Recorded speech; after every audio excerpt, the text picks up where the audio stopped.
तर आज आहे आपला डे 62 ऑफ डेली व्लॉगिंगचा आणि डे 2 ऑफ योगाचा. I am very super excited for that. आणि तुम्ही कन्सिस्टंटली माझे व्हिडिओ बघताय त्यासाठी थँक्यू सो मच. आणि मला एक तुम्हाला नवीन अपडेट द्यायचं आहे की मी माझ्या चॅनलचं नाव कलरफुल डान्सरवरून कलरफुल व्लॉगर केलं आहे. कारण मी टेक्निकल व्हिडिओज बघितले यूट्यूब चॅनल ग्रोथसाठीचे. तर त्यामध्ये असं पण होतं चॅनल नेम आपलं हे रिलेटेड असावं, कारण मग त्या ऑडियन्सपर्यंत आपले व्हिडिओज पोचतात आणि ग्रोथ चांगली भेटते, ऑडियन्स नवीन व्ह्युअर्स भेटतात, रीच भेटतं व्हिडिओजला म्हणून. आणि कारण माझ्या चॅनलचं नाव डान्सर आहे आणि मी व्लॉग अपलोड करते, तर त्यामुळे मे बी यूट्यूबचा अल्गोरिदम कन्फ्यूज झाला असेल, त्यामुळे माझे व्हिडिओ जास्त पुश होत नव्हते. कारण आता 2 मंथ्स झाले तरी पण मला असे नवीन व्ह्युअर्स मिळाले नाही. रँडमली म्हणजे शॉर्ट्सला मिळतात पण लाँग व्हिडिओला अजून काही मिळाले नव्हते. त्यामुळे म्हटलं चला नाव चेंज करूया, कारण माझा सध्या फुल फोकस हा व्लॉगिंगवर आहे. डान्स व्हिडिओ काढायला जमत नाही, कारण प्रॅक्टिस पण करावी लागते आणि ऑपरेशनमुळे जास्त आपण हालचाल करू शकत नाही अजून 1-2 महिने तरी. म्हणजे त्यामुळे मी जास्त आणि वेळ पण भेटत नाही ना, प्रॅक्टिसला खूप वेळ लागतो. 1-2 तास हे भेटत नाही एवढे. त्यामुळे मग सध्या म्हटलं व्लॉगच अपलोड करूया. जेव्हा 1K सबस्क्रायबर होतील तेव्हा पण मी डान्सचे व्हिडिओ टाकेल.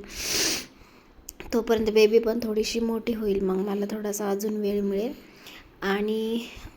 आणि तुम्हाला एक इम्पॉर्टंट हे पण सांगायचं आहे की जे सध्या इंजिनिअरिंगचे स्टुडंट आहे, कम्प्युटर इंजिनिअरिंगचे किंवा जे कोणी दुसरे BCS MCS वगैरे करताय, जे IT कंपनी रिलेटेड, तर तुम्ही जर डेली अप्लाय करत असाल, स्टडी करत असाल, तर त्यामध्ये तुमचा AI स्टडी पण ॲड करा. AI पण फोकस करा, कारण मार्केट खूप कॉम्पिटेटिव्ह टफ आहे. AI थोडंफार विचारतातच. तर अप्लाय करताना थोडासा AIचा पण स्टडी असू द्या. जर तुम्ही 3 तास स्टडी करत असाल तर त्याच्यातला अर्धा-पाऊण तास तुमचे AI रिलेटेड थोडासा असला पाहिजे.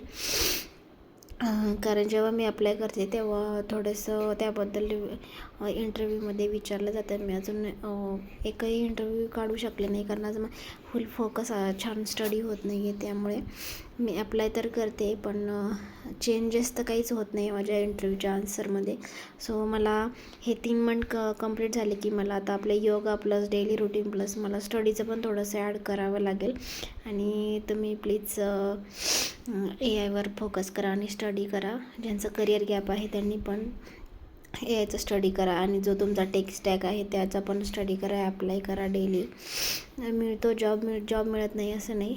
कधी का होईना आपण जर डेली अप्लाय करत राहिलं, कन्सिस्टन्सी ठेवली, तर काहीतरी माइलस्टोन अचीव होतंच. तर माझं हे असं डेली वर्क रोज चालू झालं होतं. आणि आज रात्रीचे 2-3 भांडे होते, आमच्या दोघांचे जेवणाचे ताट तांब्या वगैरे 2-4 भांडे होते. त्यांनी ते सकाळी थोडेसे घासून ठेवलेले होते. मी उठून बघते तर मी उठलेच नव्हते, कारण मला थोडीशी कणकण पण होती आणि रात्री आमचे थोडे छोटे भांडण पण चालते. मग मी नाश्ता करायला उठलेच नाही. ब्रेड गरम करून त्यांनीच घेतले आणि खाल्ले. आणि असं मी घरचं रोजचं माझं काम आवरलं, मीटिंग वगैरे झाली, हाऊस क्लीन वगैरे केलं माझं आणि जेवायला हॉलमध्ये आणून ठेवलं. ते दुपारी आल्यानंतर आम्ही जेवत असतो, तर मग ते दुपारी आले. माझं मॉइश्चरायझर काम आवरता किचनमध्येच राहून गेलं होतं, तिकडंच लावत गेले होते मी. तरी बेडरूम आवरायचं राहिलं होतं. आणि आमची बेबी पण आता थोडंसं पुढे सरकण्याचा प्रयत्न करते. रोज एक नवीन ती पण शिकते. सो दुपारी जेवण केले असे. Thank you for watching. बाय.